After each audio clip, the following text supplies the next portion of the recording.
Selamat siang untuk kita semua. Perkenalkan, nama saya Yunike Melsianandun dengan NIM 2123814021. Pada kesempatan kali ini saya akan mempresentasikan mata kuliah tentang teknologi penanganan limbah, dan materi yang akan saya bawakan yaitu klasifikasi B3. Langsung saja. Yang pertama, B3 klasifikasi bersifat mudah teroksidasi. Pengertiannya, bahan kimia yang memiliki sifat mudah menguap dan mudah terbakar melalui oksidasi. Bahan kimia ini dapat menyebabkan kebakaran ketika kontak langsung dengan bahan organik dan bahan pereduksi. Bahan kimia yang terkandung di dalamnya antara lain oksidator organik, permangantan, perklorat, dikomat, periodat untuk bahan organik, asam peresetat, eteroksida, dan asetil peroksida. Contohnya aseton, asam sulfat, hidrogen peroksida, kalium perklorat. Yang kedua, klasifikasi bersifat mudah meledak atau eksplosif. Pengertian bahan kimia eksplosif atau mudah meledak adalah bahan kimia padat atau cair yang dengan sendirinya dapat bereaksi secara kimiawi untuk menghasilkan gas pada suhu dan tekanan sedemikian rupa dan dengan kecepatan yang dapat menyebabkan kerusakan lingkungan. Bahan kimia yang terkandung di dalamnya, di mana muatan ledakan adalah jumlah bahan peledak yang diukur yang mungkin hanya terdiri dari satu bahan atau merupakan campuran yang mengandung setidaknya 2 zat. Energi potensial yang disimpan dalam bahan peledak misalnya bisa berupa 1. Energi kimia seperti nitrogliserin atau butiran debu. Yang kedua, gas bertekanan seperti tabung gas, kaleng aerosol atau liquid. Yang ketiga, energi nuklir seperti pada isotop fisil uranium 235 dan plutonium 239. Contohnya limbah bahan eksplosif serta limbah laboratorium misalnya asam prikat, amonium nitrat, dan PETN merupakan salah satu bahan kimia peledak terkuat yang memiliki kandungan gugus nitro mirip dengan TNT dan nitrogliserin dalam dinamit. Yang ketiga, B3 klasifikasi bersifat mudah terbakar. Pengertiannya, bahan yang sangat mudah terbakar berupa gas dan udara yang membentuk suatu campuran bersifat mudah meledak di bawah kondisi normal. Bahan kimia yang terkandung yaitu zat cair yang masih terbakar adalah eter, alkohol, aseton, benzena, heksa, dan lain-lain. Terus bahan padatnya belerang industri adalah fosfor, kertas, hidrida, logam, dan kapas. Yang ketiga, gas mudah terbakar dalam industri misalnya adalah gas alam, hidrogen, asetilen, dan etilen oksidasi.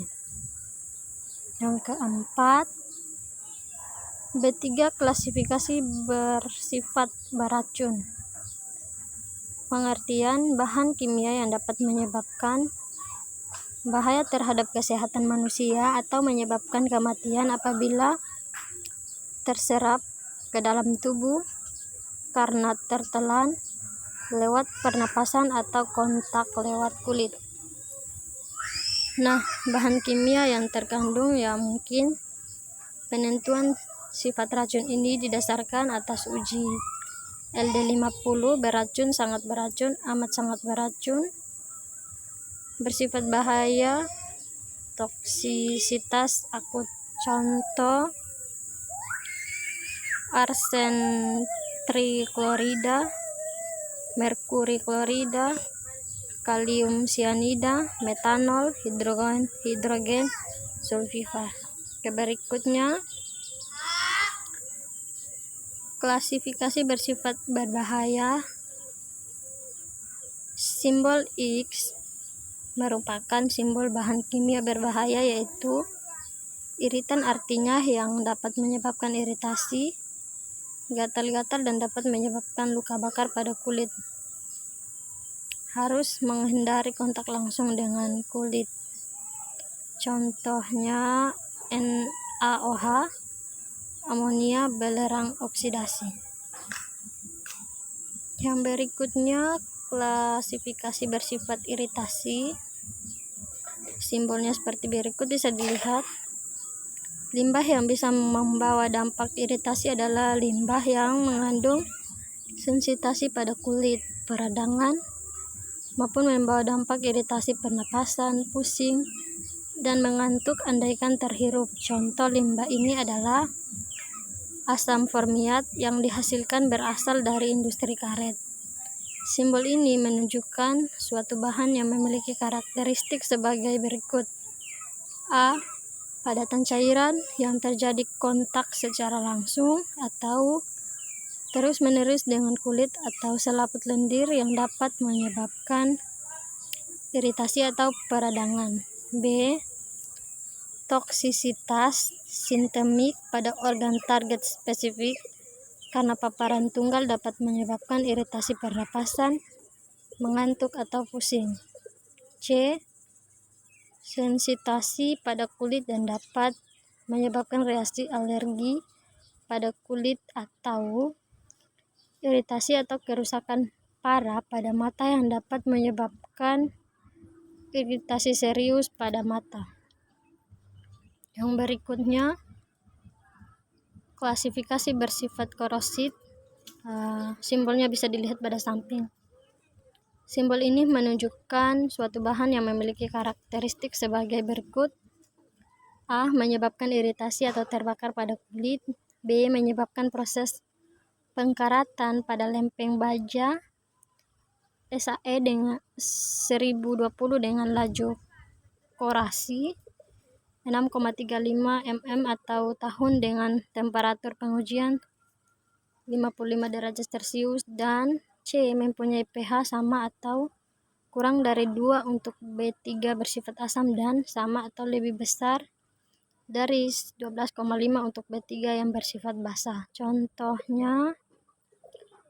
limbah B3 menggunakan ciri korosif seperti sisa asam sulfat yang dipakai dalam sebuah industri baja, limbah asam yang berasal dari baterai serta acu, dan yang terakhir limbah pembersih sodium hidroksidasi dalam industri logam, asam asetat, dan aluminium klorida. Yang berikutnya, B3 klasifikasi bersifat berbahaya bagi lingkungan. Simbolnya bisa dilihat. Simbol ini untuk menunjukkan suatu bahan yang dapat menimbulkan bahaya terhadap lingkungan. Bahan kimia ini dapat merusak atau menyebabkan kematian pada ikan atau organisme akuatik lainnya, atau bahaya lain yang dapat ditimbulkan seperti merusak lapisan ozon, misalnya CFC, presintet di lingkungan, atau polisiranated bipnelis. Contohnya air raksa, limbah CFC, maupun klorofluorokarbon yang dihasilkan dari sebuah mesin pendingin. Yang berikutnya B3 klasifikasi bersifat karsinogenik, teratogenik, dan mutagenik. Simbol di samping menunjukkan paparan jangka pendek, jangka panjang, atau berulang dengan bahan ini dapat menyebabkan efek kesehatan sebagai berikut. A. Karsinogenik, yaitu penyebab sel kanker. B. Teratogenik, yaitu sifat bahan yang dapat mempengaruhi pembentukan dan pertumbuhan embrio. C. Mutagenik, yaitu sifat bahan yang menyebabkan perubahan kromosom yang berarti dapat merubah genetika. D. Toksisitas sistemik terhadap organ sasaran spesifik. Toksisitas terhadap sistem reproduksi atau gangguan saluran pernapasan. Nah, seperti itu klasifikasi dari B3, kurang lebihnya terdapat 9. Mungkin sekian dari saya presentasi kali ini. Sampai jumpa.